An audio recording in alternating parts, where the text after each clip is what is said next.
Good morning, everyone. Tuesday, the 11th of August. A very warm welcome to you.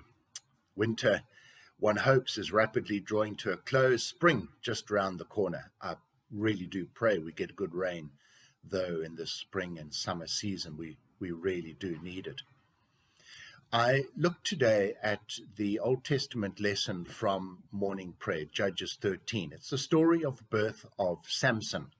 Samson, this great, mighty warrior, man of incredible strength and power, who defeated the Philistine army and the Philistine peoples who had oppressed the Jewish folk for some 40 years.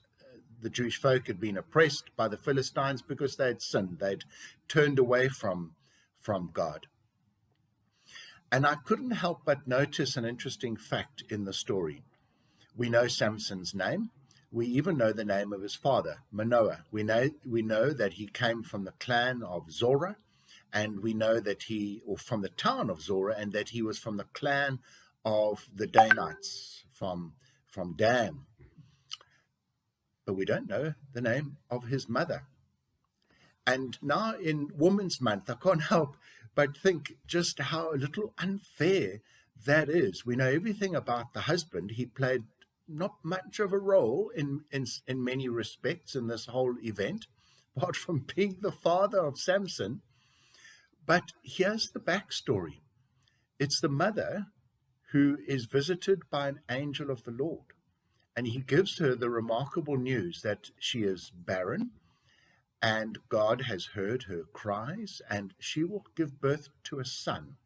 But she is to treat him as a Nazarite, someone set apart for the work of God, and she herself must live a very holy life, no fermented drink or wine, and to eat nothing that is unclean. And then the angel goes.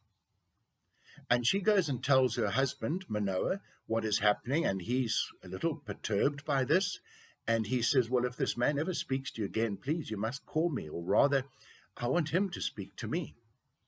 And sure enough, the angel comes back. But he does not go to Manoah. He goes to the wife. She's out in the field working, and she looks up, and there is the angel of the Lord, except she doesn't know it is an angel of the Lord.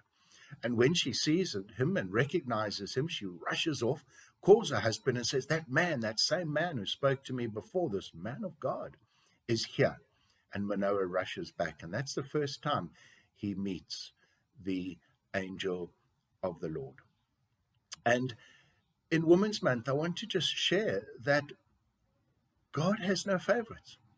Scripture, in this instance, may have been written from very much the man's perspective.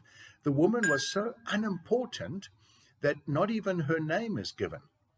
But ladies, God knows, because God came to the wife. And in Scripture, we may not know and may never know the name of the mother of Samson. But God does know, and he came to her. And so hold your heads high. God knows who you are. You are worthy before the Lord. And society might treat you as sometimes second class. Not in God's eyes. You are just as important as everyone else. Folks, have a wonderful day. God bless.